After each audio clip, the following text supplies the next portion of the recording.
Okay, so hi everybody. I'm making this video because over the past few months, uh, a few people on different on the internet, on X or even on Discord, have asked me a lot of questions about Dredge, right? Sideboard guides, what to side in, what to side out, uh, how to approach some matchups, and how to build a deck, right? Uh, I would love to write a primer, but at the moment I do not have the time.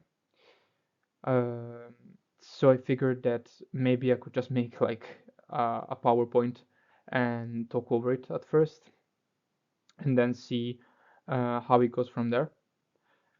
I'm making this video, and consequently, if I'm able to, some other videos about the deck because I really like the deck.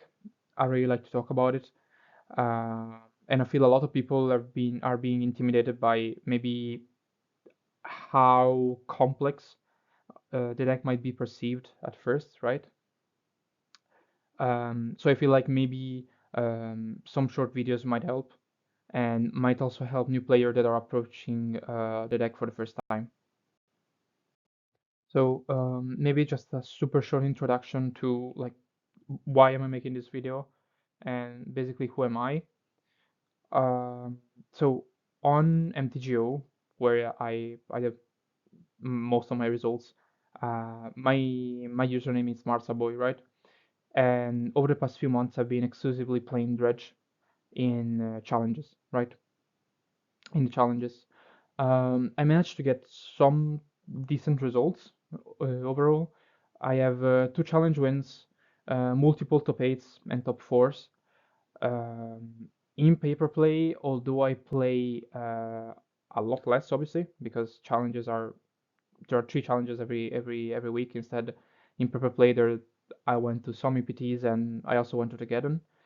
Um, I am putting up decent results, but not that many to be honest. I went to the last Pauper Rome. Um, Started with an 0-2, so started with two losses, and then I managed to claw my way back up to day two, and then in the end I managed to go in to get in the top 64. So just so you know, I don't think I'm a very good player, but I think that I'm probably a one-trick pony at the moment that knows how to play Dredge somewhat proficiently, right? Having said this, let's get into the deck. So Dredge is a very peculiar deck, right? Compared to the others that are present in the format at the moment. Uh, Dredge is a graveyard-centric combo deck, right? That aims to utilize the graveyard as basically a second hand, right? Um, the resource management that you're doing with Dredge, it's much different compared to the one that you're doing in other decks because the graveyard is as much of a resource um, as your hand is, right? There are very few cards that are actually not doing anything in the graveyard, and we'll talk about them later. But in general, like the deck is mainly utilizes the graveyard as its main point of card advantage, right? In a way, so of course it's very weak against cards like Relic of Progenitus or Nihil Spellbomb, or for example Trap and Charm. So cards that actually interact with the graveyard. Uh, And the main game plan of the deck is to kill through Lothar Giant, which deals damage equal to the number of creatures that you have in the graveyard. Um, you're gonna see later that these influences, these extremely influences how you're going to build deck, right? And yeah, Lothar Giant is your main game plan, right? There are some other ways to kill your opponent, for example, exhuming trolls or exhuming ants. Um, but I believe that these are very corner cases and sometimes are seen as too much of a secondary game plan, right? Your main game plan should always be to kill through off the giant. So before we start with this, basically with the introduction and with the body of the presentation, I would just like to clarify that I feel like there's a lot to talk about in terms of Dredge. Um, all the content that I see online is very scarce, right? Not many people playing the deck, and I feel like the only like good content that you can find is uh, some content from Kerblinkzy, the super good primer from Proboscatos that is at the moment a little bit outdated, but if you have time, go read through it. It was like brilliant the first time I read it, right? And it helped me a lot to learn the deck. And also there's some, yeah, outside of Kerblinkzy, there are some there's some other gameplays from other people. Um, one that I can recommend is, for example, the one from Alessandro Piracini, um, which actually I actually saw like and was published less than 2 weeks ago. So what I'm planning to do is give you an introduction first, and which is this video. Then, if I'm able to put this up on YouTube, and I will also make a video regarding the matchups and how you should approach them, and some general tips and tricks. Then it might be challenging, but I will try to record a challenge, right? To maybe let you see how I approach, how I really play the deck, and maybe you can see my thought process. And then the sideboard. The sideboard is probably the thing that most people have asked me. I don't feel ready to actually publish a sideboard because I even don't know how to side well with this deck. I feel like uh, the sideboard should be backed by numbers, right? By data. And at the moment, I don't have this data, right? I don't have. I will have to take out the upper geometric calculator and start calculating probabilities about how many, for example, grudges should you put in. A lot of people cite in 2. Sometimes I like to cite in 3 because I would like to see it earlier than my opponent sees the relic, right? So it really depends. I still have to work on that, and I decided that I will probably publish a sideboard guide when I win another challenge.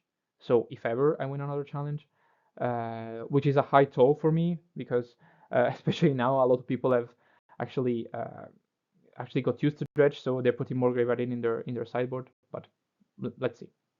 In any case, now let's get into the main board, right? So now I'm gonna explain a little bit about how the main board is structured, what are the key pieces, and in general, I'll go over most of the main board, right? Um, then we'll go over the sideboard and the maybe board. Sideboard and maybe board are much less extensive and do not include all the cards that you can actually put in your sideboard or even in your main board, right? Um, in general, though, like I feel like the main deck of Dredge has become pretty stock, right? There are always a few cards that can change, but not that many. And in general, I would say, yeah, the main deck is pretty streamlined at this point. So let's get into it. So first we start with the millers, right? The millers are basically the starting point for your deck, right? These are all 2 drops that mill 3 or 4 cards. Mostly they mill 4 cards. You always want to mill as much as possible with this deck, right? Um, because basically milling is almost akin to drawing in this deck. Because of this, you try to put in as many cards that actually mill as much as possible. So there are good millers and bad millers. Um, Specifically, I would say the better millers are Satyr Wayfinder and Malevolent Trumbull. Satyr Wayfinder is overall the best card for Dredge because it's a creature. It mills 4, which is the highest amount, and gets you a land right away, right? The only card that can compete with it is Malevolent Trumbull, because Malevolent Trumbull does the same thing, but creates a spawn token, which can be cracked for mana, and at the same time can get any permanent. Malevolent Trumbull, if so in hand, it's stronger than Satyr Wayfinder, right? But at the same time, it has some downsides that makes it a very bittersweet card, right? Not being a creature means that uh, it doesn't count in your graveyard as a creature. So milling a Malevolent Trumbull means basically that that mill meant nothing, right? Milling a Malevolent Trumbull is equal to milling nothing. So that's why Malevolent Trumbull is still worse overall than Saturday Wayfinder. But in the end, definitely, I would always take a Malevolent Trumbull instead of a Saturday Wayfinder. Lastly, there's Blanchwood Prowler and Circle of the Landroid. Both of these cards are, in my opinion, are reliable, right? Blanchwood Prowler mills too little to see the land that you want to see. The upside of becoming a 2/2 is sometimes relevant, but most of the time is not. And in general, being so unreliable, you cannot hope to see a land drop using it, right? So if you have an end with 2 lands and only one Blanchwood Prowler, um, I do not. It's probably better to mulligan, right? Because that Blanchwood probably will not see a land. Circle of the Android is similar. It's completely unreliable regarding how um, getting your land the same turn you want to do a land drop, obviously because it has to die. But still, it's at the same time probably the most um, constant, the most the card that is gonna give you the most card advantage all the time. It's the most I'm most sure to get a land from Circle on the Land Druid if I'm able to wait, compared to, for example, a Branchwood Prowler, because um, Circle of the Land Druid gets a land from your graveyard. It doesn't need to be a land that you milled with Circle of the Land Druid. So if you milled 2 lands before and you play Circle of the Land Druid, you really do not care if Circle of the Land Druid is gonna mill a land or not, because you can just get a land that you have milled before. Regarding probabilities, the probability of seeing a good miller, so a Saturday Wayfinder or a Malevolent Trumbull, is 66% in your opening end, right? Without mulligans. And the probability to see a miller is almost 9 out of 10, so 88%. What does this mean? This means that probably it is right to mulligan if you see a sub per end. I would never keep an end that only presents uh, like cards that are not millers, right? So basically 10% of the time I'm gonna mulligan just because the hand is bad. Um, you're gonna see later Dredge is a deck that mulligans a lot, but you should not be scared of it because basically milling means drawing with this deck in a way. Um, so as a rule of thumb, you can easily mulligan until 5 cards. You have 5 cards in it, so you can mulligan twice every game and be fine with it. Um, it gets a little bit tricky after when you get to 4 or especially to 3. But I've won games against decks, for example, like Affinity or even Glee by mulliganing to 3. Okay, so moving on. Then we have the Dredge engine, right? The Dredge engine is what gives the deck the name, and is also the most explosive engine of the deck, right? When you see a Stink with Imp, you're basically gonna mill 5 just by getting the Stink with Imp back during your draw step. So it's already a big upside, right? Stink with Imp is another card that does something in the graveyard, similar to Scrapbook Mat. Scrapbook Mat is able to basically re-trigger Stink with Imp, um, and most of the times it's also going to be milled by the Stink with Imp that you're going to dredge in the draw step. Uh, it's very easy to see a Stink with Imp in the first 15 cards, I would say. It's around 70%. Um, Similarly, like that means that in general, like what you're gonna see is that at some point when you start milling Stink with Imps, you are also gonna see a lot of cards more in your graveyard, right? But you have to be careful. My advice here will be to not dredge as soon as you see a Stink with Imp. You should only dredge when you're able to develop a good mana base and you're able to support your plan. The milling 10, I would say. So Stink with Imp plus Scrap Mat in a I would say in a feasible way, right? So usually the turn that you dredge 10 is also the turn that you're gonna activate a dredge return. Um, this is not always the case, but most of the time it is. So lastly, we get to the payoffs. So why are we milling so much? We're milling so much because we want to see 2 cards in the graveyard. One is Dredge Return, and the other one is Loathshed Giant. Um, it's important to understand that there's also another way to put Lawful Giant in play, which is Exhume, and somewhat rarely you can also outcast it from the end. Um, this deck specifically, this version of the version that has been going around for the past 3 months, is able to put 7 lands in play really easily. Um, and you, especially against counterspell decks, this is most hard casting a giant is um, happens a lot, right? Because it's another card that you need to counterspell, especially for example against like mono blue. Um, so seeing Red Return and Lawful Giant is somewhat easy. You're gonna see the cards together around 50% of the time in the first 15 cards. So there's the possibility to exhume or Dredge Return the Lawful Giant very early. When you start seeing 20 cards, which is definitely not that hard, the probability of seeing a Lawful Giant skyrockets, and also the probability of seeing a Lawful Giant plus a Dredge Return gets very high. We have to talk about Exhume for a moment. Exhume is a card that is, most people think it's uncuttable. I do not believe it is. A lot of people tend to see Exhume as a scam play that can basically give you games if you exhume a troll. Um, I'm gonna talk about this more in another video, but you should never. It's like the play troll exhume is not always the best play, right? Holding an exhume in hand to just go to exhume to then exhume a Lothar Giant and then sack that Lothar Giant for another one. It's also a very strong play, and can kill your opponent out of nowhere, right? Um, so my advice to you will be Exhume. Yes, it's a strong card. It does nothing in the graveyard. It's similar to Malevolent Trumbull. It has a very high like power when played, but basically power like a super low power when milled, right?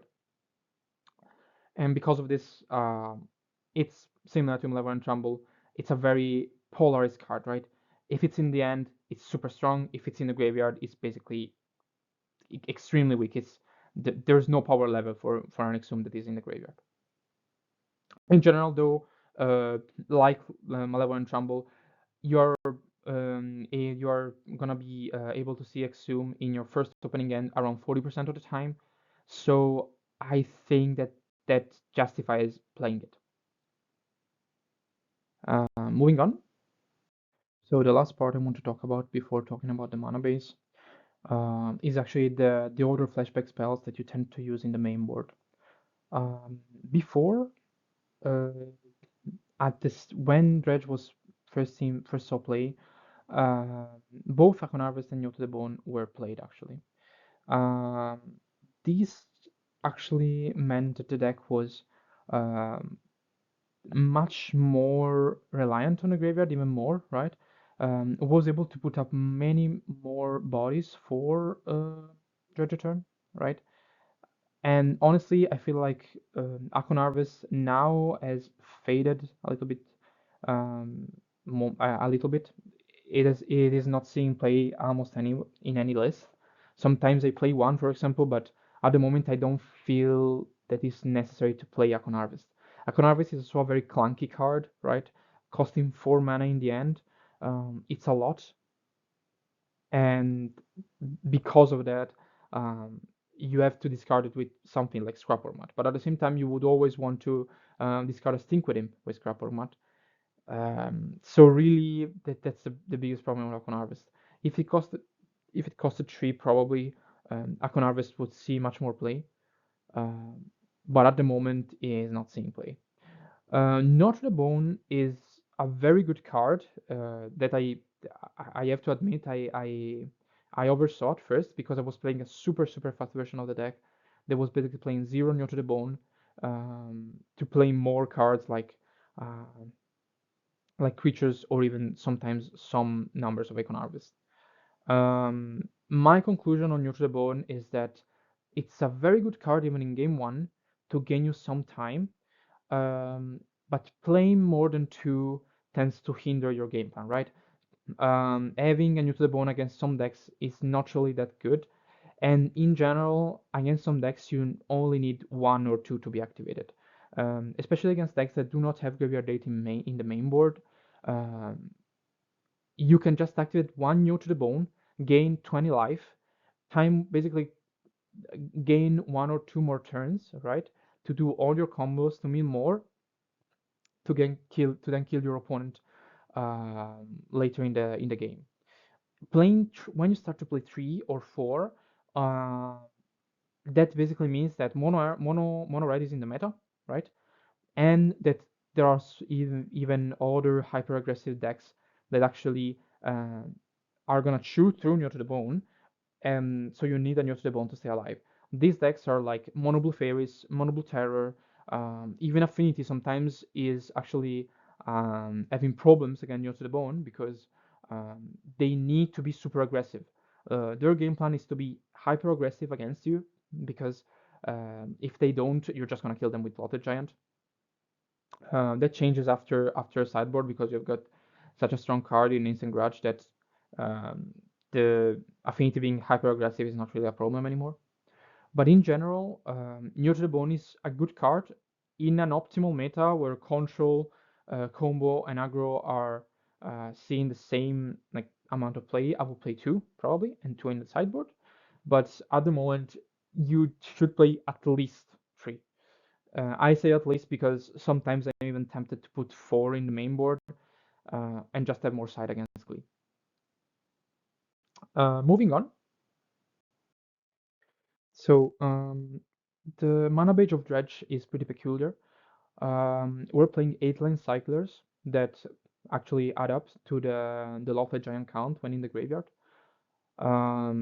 Dredge is a deck that rarely misses its land drops, but at the same time plays a lot of top lanes, right? It's very similar to a deck like Affinity. Basically, you consider your land cyclers as 4 additional top lanes, right? Sorry, 8 additional top lanes. Um, at the moment, by playing 10 top lanes, 10 untap lanes, you have a probability of seeing in your opening end around 74%, at least one top land. Um, this is extremely low for a deck. Um, that means that 1 out of 4 times you're not gonna see an untap land in your opening end. Sometimes you're going to see uh, openings like top land plus land cycler. Um, you can keep those ends if the matchup is low enough. I wouldn't keep that end um, if I was, for example, playing game 1 most of the time, because if you hit mono red, you're gonna be dead super quickly, uh, especially if you are on the draw. But sometimes, especially if you're on the play, it is correct to also keep those ends. One key difference that there is between the list that I'm playing and the other lists is the one off of Kalni Garden. I feel like Kalni Garden is a very strong card at the moment, especially now that Akon Harvest is not present in the deck anymore. Uh, the main reason for Kalni Garden is that you can actually get it with Druid and with Saturday Wayfinder. Uh, so it can get you very easily. Like basically making a land drop means making a body, um, which basically means like for 1 mana, right? By making a land drop, you you can actually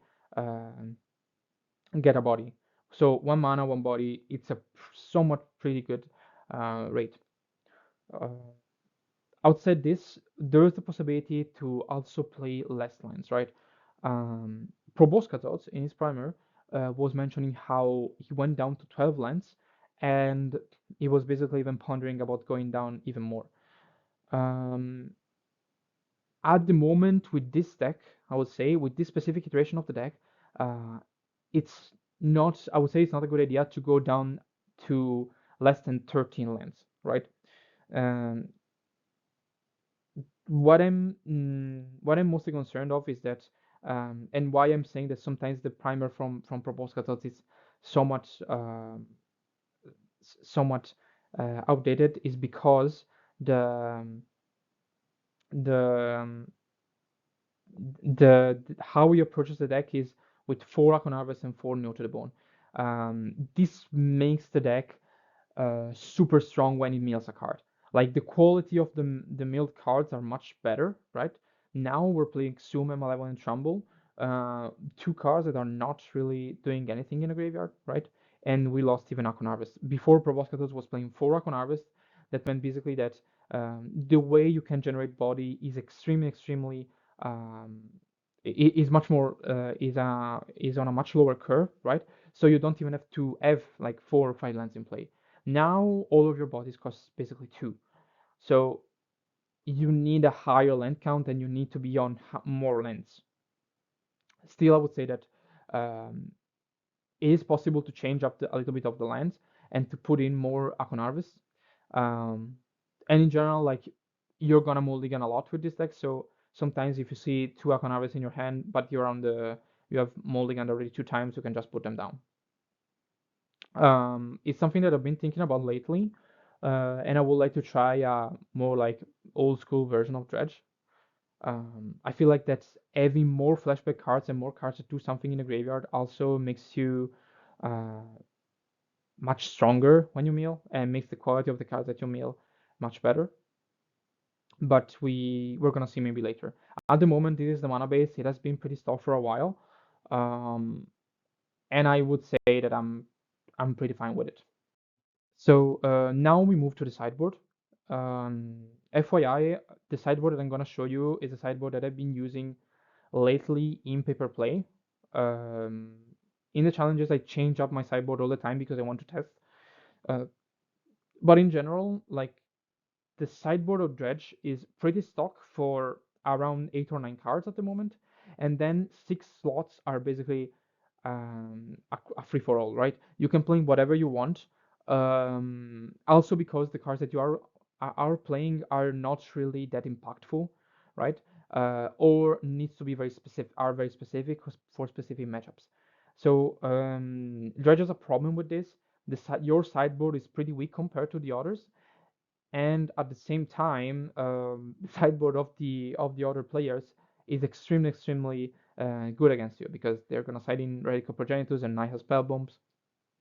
So really, um, Dredge is a problem games 2 and 3 more than game 1.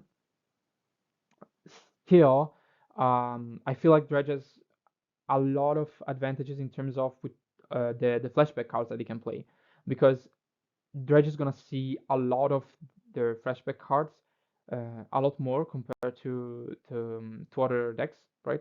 The sideboard cards that Dredge can see, if their flashback cards are much more frequent, right? And that's one of the strongest parts about the sideboard of Dredge. So, as I said before, the sideboard in Dredge is pretty stock until you get to, well, 4 9 cards or 8 cards if you plan to play new to the bone, the 4 new to the bone in the main board. Um, Rare Revelation is purely for Glee, although it can enter against decks like Boggles, uh, and I think that's it. Uh, Ancient Grudge is by far the most played card in the sideboard, the cards that you side in the most. I would say that at least half of the matchups that you're playing, you're gonna side in Grudges because most of the graveyard data at the moment is actually Relic of Progenitus or Nihil Spellbomb, sometimes Stormwood Script. So you tend to side in 2 or 3 Grudges against decks that only plan to side in these type of artifacts, depending on how fast the decks are, how for example prevalent, how many copies of the card they play. Um, there are some instances where basically you should not even side Grudge. For example, against Glee, if they only side in 2 Nihil Spell Bombs, you're much better off to just do your game plan and like basically force one of the Nihil Spell Bombs.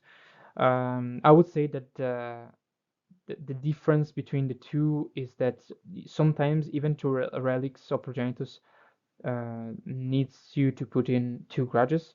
Nihil Spellbomb is not really uh, that problematic. Sometimes, mostly because of the decks that are playing it, not because it's weaker than the Relic of Progenitus. It is, but it has its upsides. In general, like if they set in 3 Relic of Progenitus, you are gonna be putting in at least 3 Instant Grudges. Uh, if they side in 2, you have to think about the matchup. So, for example, against Mono Red, um, you should side in at least 3 Grudges. I think, but I'm still very unsure about how to side in and side out against Mono Red, because you need to kill the relic as soon as possible, because you need to gain life with Neutral Bone as soon as possible. You do not have the time to basically bait with 1 Neutral Bone or with 1 Exhume sometimes. You need your engine to be online as soon as possible. Um, and now Mono is playing 4 Radical Progenitors, which makes uh, your game plan much weaker compared to before. Before, Mono was a stellar matchup for you because you were just milling, getting some life with Neutral the Bone, and then just killing them with a giant that was going for 20. Now that you're playing Radical Progenitors, it's quite hard. Um, Other cards, so Flaring Pain is mostly for fog decks. Bojuka Bog might be Coffin Purge or Rotten Reunion. I think the Bojuka Bog is stronger in the mirror, and that's why I'm playing it.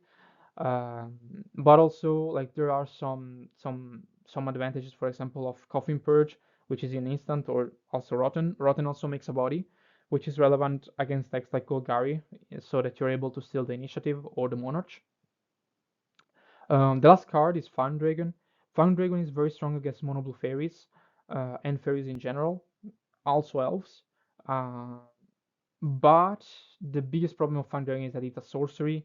It costs 2 mana, which one is red, so you need to obtain red mana. Um, and I don't know if Farm Dragon is actually strong against mono red. I've tested the matchup with Farm Dragon way too little to give a definitive answer. But at the moment, Farm Dragon is there for fairies, right? At the same time, sometimes I side in Farm Dragon also for mono red, and the results were, I would say, inconsistent. So I still need to test it more. Of course, if I were to side in something that's only for fairies at this point, there's no need to side in Fan Dragon. You can just side in Scattershot Archer, but Fan Dragon also hits some niche archetypes like elves. As you can see, like the sideboard is very open outside of basically the 4 Ray and 4 Instant Grudges and the number of Neos that you're not playing. You can literally do anything. One sideboard that I really liked, but I don't know if it's optimal or not, was a sideboard that I brought to the Pauper Gathering, which was a sideboard that was basically playing only flashback cards, right? So I was playing another Flaring Pain, 2 Rotten Reunion, and 2 Moments Peace. I really like Moments Peace, even against Mono Red. And I'm even pondering about putting in Moments Peace instead of for example, Fandragon or something else. So moving on to the maybe board, the maybe board are just cards that I just put in very quickly. These are cards that I've been playing lately, maybe, but at the same time did not make the cut at the moment. This list is not too extensive, right? There probably are many other cards that you can play in the sideboard and still do well with it. These are just the cards that lately I've been trying. So it is important to like talk about some of the cards that um, I've tried to include lately, especially in the sideboard, mostly, but also in the main board sometime over the past few weeks. So you're gonna see that most of these cards are either too situational. So these cards are strong against decks that do not present such high meta share that you could justify playing them, or also do not have that much impact. Especially for the sideboard, Dredge has a problem with oversiding, right? You cannot side 8 so easily in Dredge because you have so many moving pieces in your deck that most of the time sending in a strong card against the matchup also means making you weak, making your plan much weaker, right? In general, we're not a deck that aims to interact with our opponent through, for example, disruption, right? So this disruption needs to be in and of itself strong enough to justify putting that in instead of maybe another creature that mills or another giant that can actually make you see the combo faster, right? Talking about them specifically, Moment's Peace was probably the card that I'm most tempted to put in back in the sideboard. It is strong against red, especially during Bushwalker turns. Um, it is super strong against Gruponza, which is a deck that I have not seen in challenges for a while, right? So that's why I'm not playing it. But it was included mainly for Gruponza. Masked Vandal was included because it was doing double duty, both for Affinity and also John Glee when they were playing a lot of bridges. Now they're not playing it anymore, so I don't see a reason to play Masked Vandal. Masked Vandal, so like the aim of Masked Vandal was to slow down both Affinity um, and John Glee, right? Mesmeric Fiend was in the list of the top four finish in the Pauper. I feel like Mesmeric Fiend is a card that needs a lot more testing. I do not like the card. I feel like it's a win more card, right? Sometimes you're playing it against Glee or Counterspell decks, but Glee plays Karkline Shaman, which basically means that they're gonna get it back. Uh, it is another way to slow them down, but at that point you're just better off playing full Ray of Revelation, right? And making them have one or two Tamiyo safekeepings. Johnny Story is probably the card that has been I've seen much more play in the past because of red. It's probably the a card that I will have to put in the side if I keep uh, having such a poor record against red. At the moment, I would say the matchup is 50-50. Um, it has a lot of downsides. It's a sorcery. Um, it's not a creature, right? So it's slow and it's a creature. It requires double black. Sorry. Um, so the only advantage is that it scries one because also it kills your own creatures. There are a lot of problems with drawing sorrow, uh, and in general, I don't think you can play less than four as a rule of thumb because playing less than four cards that you cannot activate from the graveyard means that you're most likely gonna mill them if you don't see them in your opening end. Scattershot Archer is a silver bullet against fairies, right? I prefer Fang Dragon because it does something also against other decks, right? But if I were to target specifically only monoble fairies, I would put it in.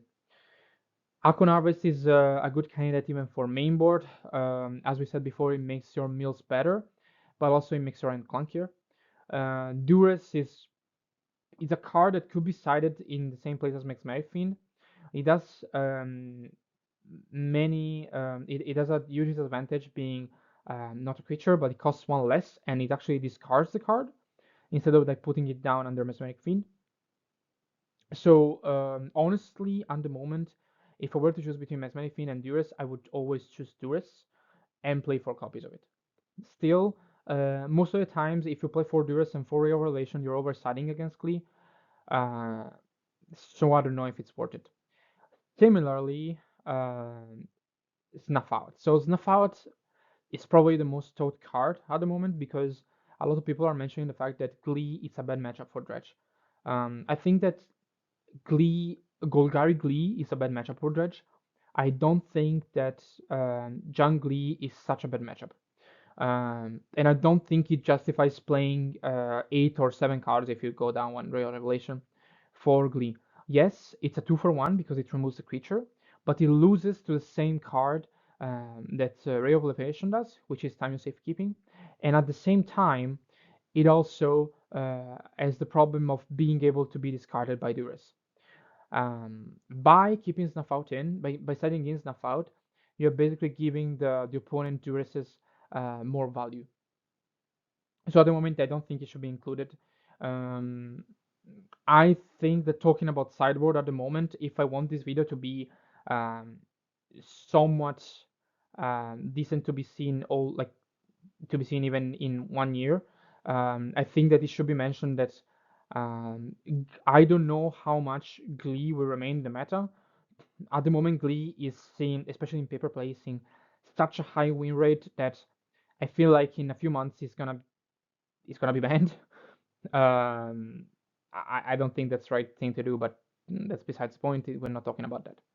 In any case, I would say that the most good candidates and the cards that you should pick up if you want to have some flexibility in your sideboard probably are Moment's Peace and Snuff Out, and also Drowning Sorrow. The other cards are very much a silver bullet. Also, the Recon Harvest that actually makes your main board different. So you can see it later. But yeah, lastly, I want to talk about one last card that is very peculiar, and then I think that we can end the video. So the last card I want to talk about is a super old card that at the moment is legal in Pauper, formally, let's say. So it's legal in paper play, but at the same time, it's not playable in MTGO. This hinders the possibility for me to test it a lot, right? I can only test it at paper tournaments. I do not play at this point small tournaments. Outside of maybe sometimes I play the league, my local league. So testing Rust is quite hard, and in general, Rust um, is probably justifies playing a very different type of dredge deck. What Rust says is if you're able to have it into your hand, which is already high toll, you are able to basically counteract. You're basically able to block all the relics, nihil spell bombs, and thermal script that the other player is gonna to throw at you. At the moment, um, all the three main decks are only playing Graveyard Hate in the form of Radical Progenitors or other artifact-based Graveyard Hate. Most of the other decks are playing this type of Graveyard Hate, and the most sort of prevalent card that this card will not eat is just Bojuka Bot, which is a sorcery speed card. So it's not unlikely that if this card is able to see play, it could create a new type of dredge playstyle, which I imagine being a more defensive dredge, right? I'm gonna mill myself a lot. I'm gonna play Unnear to the Bone all the time, so you cannot kill me. Because you cannot exile my graveyard, my Near to the Bone are gonna heal me for a lot. So going through combat is much harder for you, and it's also much easier for me to just kill you through a Lothar Giant that deals 20, right? So you can see when you play Dredge that if your opponent does not exile your graveyard in any way, you are basically playing another format with Dredge, right? It's super unfair, right? So Rust could be seen as a card that revolutionizes the way you can play Dredge. I don't know if there's a way to ask for Daybreak Games to put this card on MTGO, but if they did, it would be very much appreciated. Also, Rubbleband Maverick, and also another card which is a sorcery, which is Elven Farsight, could be good candidates to be put in this deck, just to basically function as cantrips and help you see Rust more consistently, right? Just so you know, there is a 40%. Uh, as we talked about before, the one of the reasons why you should play Rubbleband Maverick is that it makes you see Malevolent Rumble and Exhume much more easily.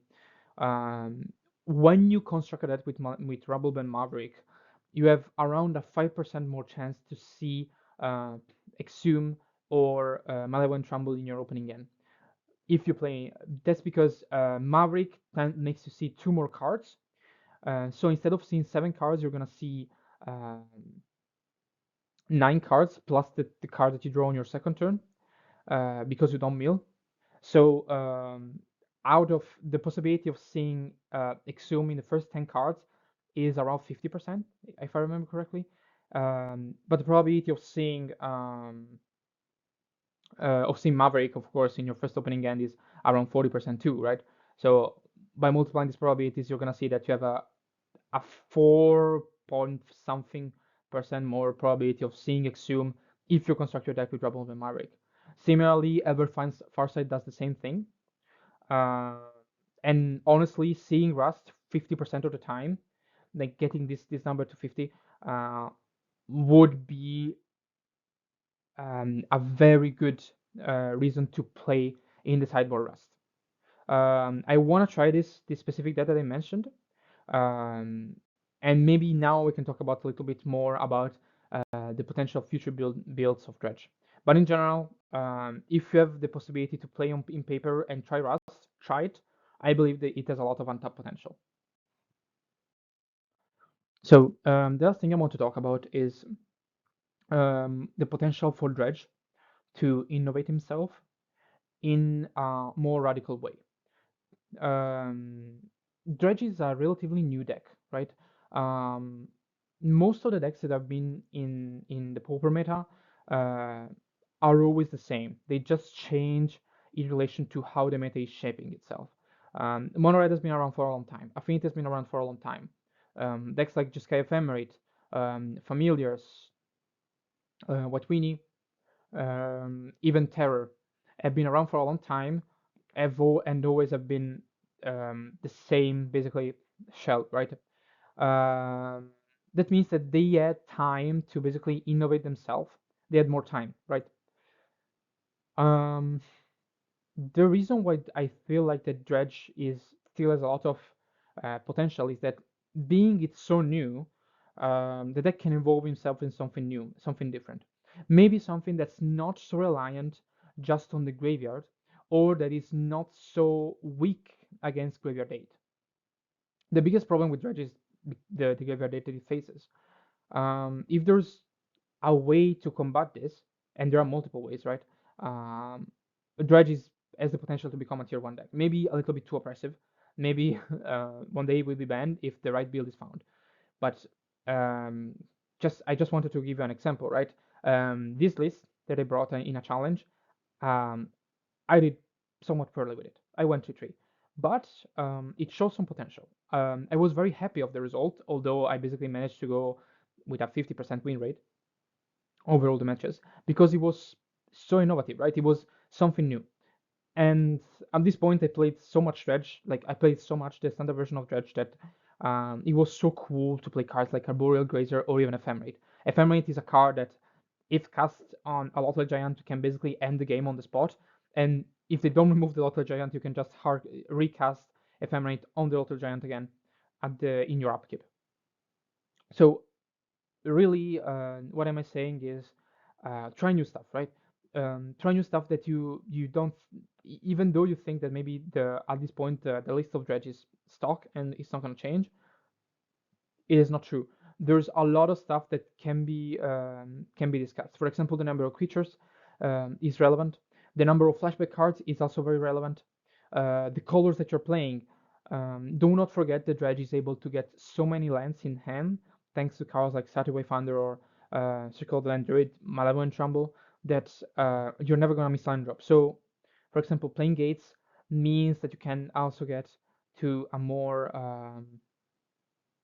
you can also tap into more colors.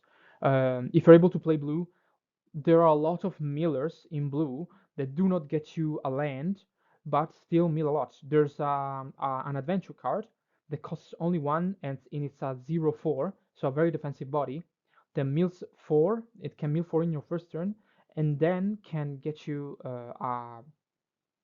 a body for only 1 mana in other turns. There's so much potential to be explored, right? I wish I had a little bit more time to try new stuff. I have a list of Demon Dredge that's been going on for God knows how long. I keep losing play points and ticks because of it, but I really do not care. So my last advice to you is try new stuff, even if you think it's weak. Try new stuff um, because it's super fun. Okay, so this is the end of the video. If I'm able to upload this on YouTube, I'm gonna make some other videos soon. I hope soon. I don't know how much time I will have in the next couple weeks, but if you got here, I think that this video will be like 50 minutes long. So Thank you to whoever got here at the end. And yeah, if you have any questions, just ask ask in the comments. I hope I will be able to respond to them. And if you have any ideas if to how I should structure the next videos, please let me know. Thank you, everybody. Bye.